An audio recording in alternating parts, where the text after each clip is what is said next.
Hey everyone, Scotty from the F-Sticks here, and yesterday was the WWE draft. There was good, there was bad, and God, there was absolute shit. And I'm going to talk about it. So I watched the full 3-hour draft thing on the WWE Network, and it was like Renee Young, Booker T, Corey Graves, and Lita for some reason. That was kind of cool. But why did I watch the entire 3 hours? Simple. I thought that maybe, just maybe, WWE would throw us a curveball for the very last pick. A big return. MVP, Carlito, Brian Kendrick, Tajiri. Last two are already in the Cruiserweight Classic, so why wouldn't they get drafted?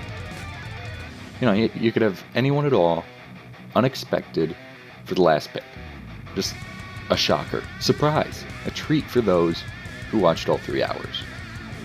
But there was nothing. Nada. No big returns at all. Ending with Carmella, which I honestly didn't know who the hell she was, and Curtis Axel.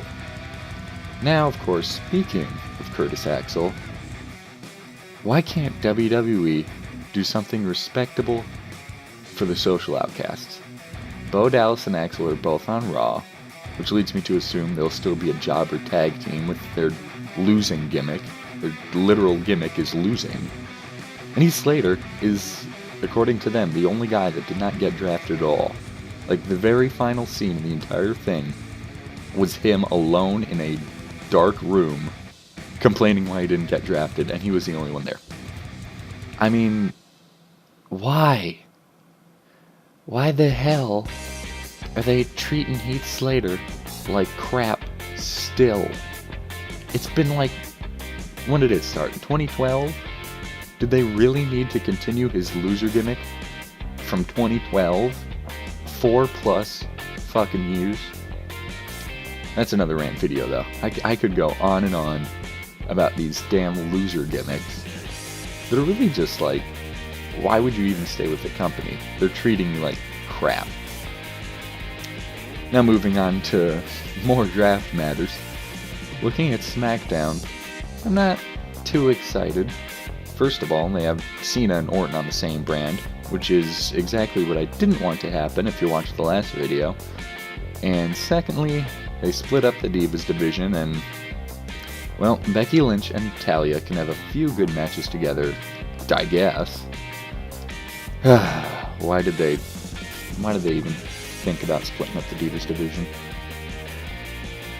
Yeah, so Raw got all the good divas, so anyone that's a fan of the Divas division, and there are some damn good divas right now, watch Raw. SmackDown isn't going to give you shit. And it would have worked out really nice if you had divas on one brand, you had divas on Raw, for example, and then something like, I don't know, the Cruiserweights on SmackDown, make a Cruiserweight division, bring back that title. If you really want to make something out there that no one would expect, make a hardcore division, like an ECW kind of thing, if you really wanted to. Keep all the tag teams together, if you know, that would have done something as well. But WWE Creative just doesn't think like that. I am happy, however, that Dean Ambrose brought the WWE title to SmackDown. Now, if he keeps it through Battleground, I'll be really happy, because SmackDown needs that title to get the boost that it needs to be equal to Raw. Also, SmackDown has the Intercontinental title, which people care about more than the US title. You know, US title has been pretty crappy the past few years. Intercontinental title has been crappy, but it's been a little more on and off, a little bit more prestigious. And looking at Raw now, with some of the really good stars coming up, you've got Finn Balor, Neville, Sami Zayn all on Raw, as well as people who badly need a good push, going back to Bo Dallas, Curtis Axel, but also someone like Jack Swagger, could actually make the US title worth something again. That would be really interesting to see. Now, of course, again, WWE booking, just make it happen, please. Just make the US title worth something, and we'll be all good. Now, overall for the draft itself, I'm still a little butthurt that I sat through the third hour of nothing but shit on the network just to see Heath Slater get dumped on. Like, that kind of sucked.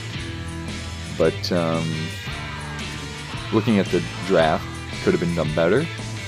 Damn, it could have been a lot worse, too.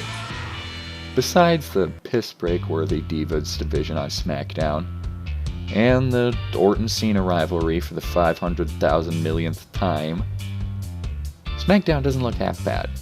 And Raw has a bunch of young potential that'll be really interesting to see how that works out. And as time goes on, I'll be looking at both shows to see if the draft has truly lit a spark in the WWE, a spark that it needs to get out of that dump of a hole it's been in for a couple of years now. Like and subscribe if you wanna. This is Scotty going out. Take care.